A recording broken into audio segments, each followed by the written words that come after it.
Snapdragon is A tier and I don't care. Sorry for that. After the success of the last video, I hope, let's give some ranking treatment we gave to the tutorial and ancient Egypt plants to Pirate Seas next. From Kernel-Pult to Cherry Bomb, I want 15 likes this time. So let's go rank every PVZ2 plant, Part 2, Pirate Seas edition. Kernel-Pult. Cabbage Pult but better. For the same price and just 10 less damage, you get the plant that can stun basically every enemy with its plant food, and besides really specific cases, it has a chance to stun almost every enemy in its line, one at a time of course, which can come in clutch a whole bunch of times, even if sometimes it doesn't, and it costs the same as Cabbage Pult. You can argue the damage the latter gives can be more useful, but are you really going to argue over an 8-second stun that can stack infinitely and 10 damage? There is no discussion here, really. Even if Cabbage Pult is a stronger option, Kernel-Pult brings so much to the table that it at least deserves an A tier. Second, Snapdragon.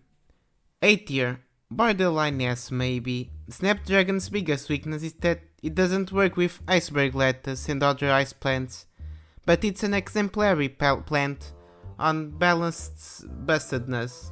It attacks in a 2x3 range in front of it and also does 30 damage, but with the attack speed just slightly larger than P-Shooter, from 1.5 seconds to 2 seconds, and double of the range of Bonk Shoy. That compensates for its slowness. Compared to it, Snapdragon is a great plant that has just been power crept. What helps its case is that Frostbite caves levels, where it is way better than Pepper Pult as a hitter. Considering it cheaper and the tech area makes the gimmick of the world way more manageable. And of course that plant food ability is borderline perfect. Just an absolute mower of zombies. Third, Spikeweed.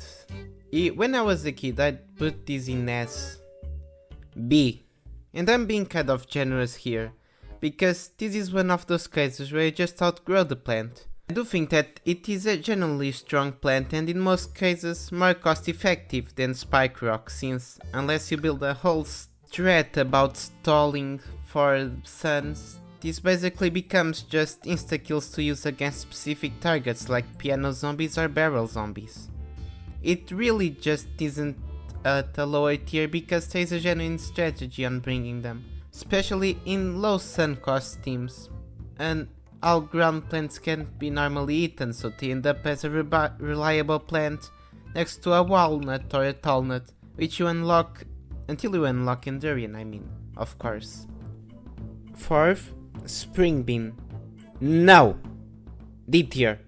And that's because you had some cool synergy with Blower before Bobcat discovered balancing. It does have its usages, but the fact that it has such a long wait time until it can launch a zombie into the air, out of the platform, that it will most likely be eaten, so just shovel it and put a new one. Cool plant food though. It's busted in Pirate Seas, if you actually can use it. You know, before it gets eaten by the 15,000 guys on the same platform. Fifth, Coconut Cannon. Hot take, I guess. I don't like manual plants, so you can imagine where this goes. It's a plant with a slow reload speed, so it's just basically a forever weaker cherry bomb that instead of a good Hail Mary or strategic insta-kill, you get a plant that kind of just sits there after you use it once. And it gets worse for the coconut, as the single lane attack and plant food, even with splash damage, makes it look worse compared to other manual plants that were introduced later like Banana Launcher. So I'd say C tier.